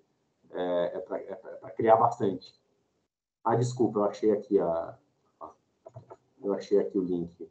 O nome da velejadora não é Sarah, desculpa. Ellen MacArthur. Ellen MacArthur. Esse é o link da matéria que eu fiz por MIT. Para a edição brasileira do MIT. Ela falou, nossa, nunca ninguém do MIT me procurou. Quer dizer, o Instituto de Tecnologia de Massachusetts nunca procurou a pessoa que criou o conceito de reutilizar materiais e produtos para gerar uma economia sustentável. Eu consegui. Eu sou bom? Não. Sou só um cara que foi atrás. Né? Enfim, então, muito da arte do jornalismo é isso, cara. É ir atrás, não é responder pergunta do lead, cara. Não é isso. Não é isso. Ó, só para ninguém precisar comprar o jornal amanhã, hein, cara? O Flamengo tá ganhando de 2-0 do São Paulo, hein? Então ninguém vai comprar o jornal amanhã porque eu já dei a notícia no ato aqui. Eu nem sei o que isso quer dizer, porque eu não vejo futebol faz séculos, porque meu time não ganha de ninguém, então... Então, tudo bem, tá tudo certo. Arrasca craque, o Arrascaeta é bom, né, Joana? O Arrascaeta é bom, velho. O cara é bom, o cara é embaçado. O cara é bom. Enfim, o time do Flamengo tá listadinho, né? Mas eu só tô esperando começar o futebol americano, cara. Eu só tô esperando setembro chegar logo, já é mês que vem. O negócio é futebol americano, cara. O negócio é bola oval. Com bola redonda eu não dou muita sorte, não. Com bola oval também não, que nem loser, mas assim. Mas e aí, gente? Perguntas? Legal. Questionamentos? Vamos lá. Rafael, já falou o nome do seu podcast que você apresenta lá para sua empresa? Passa aí para a gente. O meu podcast é esse aqui, ó, ele chama Core Talks. Estou jogando aqui o nome no chat aqui, porque a empresa chama Core Connects. E todos os nossos produtos de mídia tem core no meio, que a gente tem o meu trabalho, na minha área de comunicação dessa empresa, o que a gente faz? A gente educa, a gente, na verdade, gera conteúdo para ensinar os empreendedores a captar dinheiro. Então, eu converso com investidor anjo, eu converso com membros de associações, eu converso com Eu converso com transfer agents, né, que é uma espécie de corretor que tem que ter lá para você poder ó, tá aqui o link do Spotify do programa. É uma espécie de corretora que você tem que ter lá para poder vender ação registrada, enfim, eu converso com... Pô, inclusive, na semana que vem, amanhã tem um episódio ao vivo, vai ao vivo no LinkedIn, e em seguida ele sobe no Spotify, mas semana que vem eu vou conversar com um cara que fez uma emenda de um projeto de lei lá, que regulamentou essa lei, de captação de grana. Bom, o cara é simplesmente do Congresso americano. O cara é deputado, sabe? Tipo, mano, quando eu vi que ele ia participar do programa, que ele tinha aceitado, eu comecei a tremer. Mas o cara é congressman. Cara, quando na minha vida eu achei que eu ia entrevistar um congressman americano? Vou. Como? Não sei. Estou com medo? Muito. Vou fazer com medo mesmo? Vou. Pode ter certeza. Pode ter certeza. Show, boa sorte, Rafael. Obrigado aí. Pô, obrigado aí. E quem puder se inscrever aí no Spotify, agradeço, viu, gente? Agradeço. Acabei de me inscrever aqui. Agradeço bastante. Amanhã vai ter o próximo episódio sobre... O episódio de amanhã vai ser legal, vai ser sobre inteligência artificial, como a inteligência artificial ajuda a localizar os investidores corretos para a sua empresa. Vai ser bem legal. Eu vou entrevistar um cara que tem uma empresa de inteligência artificial focada em finanças. E é muito legal, que são caras que começaram a empresa na garagem, né? Literalmente na garagem. Esse de amanhã, o Peter, ele literalmente começou a empresa no apartamento da avó. A avó morreu, aquele negócio da hipoteca, né? Que tem lá nos Estados Unidos e tal. E ele foi para o apartamento da avó e falou, não, vai ser meu escritório aqui. Ele criou a empresa lá, velho. Tipo, a história do cara é fantástica. Ele criou uma empresa de inteligência artificial, falou assim, eu tenho uma empresa de... Sei lá, eu tenho uma confeitaria. Eu quero transformar ela em franquia. Então, como é que eu faço para achar pessoas interessadas nisso que tenham interesse em investir no mercado de capitais? E o cara criou uma empresa que acha essas pessoas. Muito louco. Muito louco. Eu também não sei como ele faz, vou descobrir amanhã. Vou descobrir amanhã. Mas esse aí é um exemplo. A gente é uma empresa de capital privado que a gente criou um produto de mídia. Hoje ele é o 3º podcast de finanças mais ouvido no Canadá. Então, assim, a gente criou totalmente independente. Não tem nenhuma empresa de mídia por trás, nada. Tem a gente. Em 10 episódios, a gente virou o 3º podcast de finanças mais ouvido. O primeiro é um da BBC, o segundo, eu não lembro qual que é independente também. É um independente, o 3º é a gente. Então, assim, dá para fazer, gente. Dá para fazer. Legal. Rafael, a gente passou um pouquinho do horário agora. Eu sempre passo, cara. A Karen tá falando. Foi... Eu preciso ser abatido para parar de falar, então. Mas, cara, foi ótimo. Excelente. Não sei se alguém ainda tem um último comentário ou pergunta. Estou à disposição aí, se alguém quiser trocar ideia, estou deixando meu e-mail aí para vocês. Eu ia te falar isso agora. Legal. E aí, quem quiser falar comigo, pode me procurar. Eu tenho um monte de artigo aí sobre notícias, sobre rumos do jornalismo ao redor do planeta. Eu tenho bastante pesquisa de sociologia que fala sobre notícia. Quem quiser me inscrever, tem meu Instagram aí também, quem quiser me seguir. Eu falo muito mais de cachorro e de comida no meu Instagram do que qualquer outra coisa, mas podem me procurar que a gente troca ideia. Quem quiser auxílio aí, até para... Gostou da ideia do podcast, que ajuda como começar, como é que faz, estou à disposição. Acabei de comprar esse microfone USB para celular, que custou $12, super barato, né, para melhorar a qualidade das gravações. Então é isso, gente. A gente vai trocando informação à medida do possível. Legal. Valeu. Cara, foi excelente. Uma honra mesmo. Estou à disposição, Yuri, você sabe onde me achar.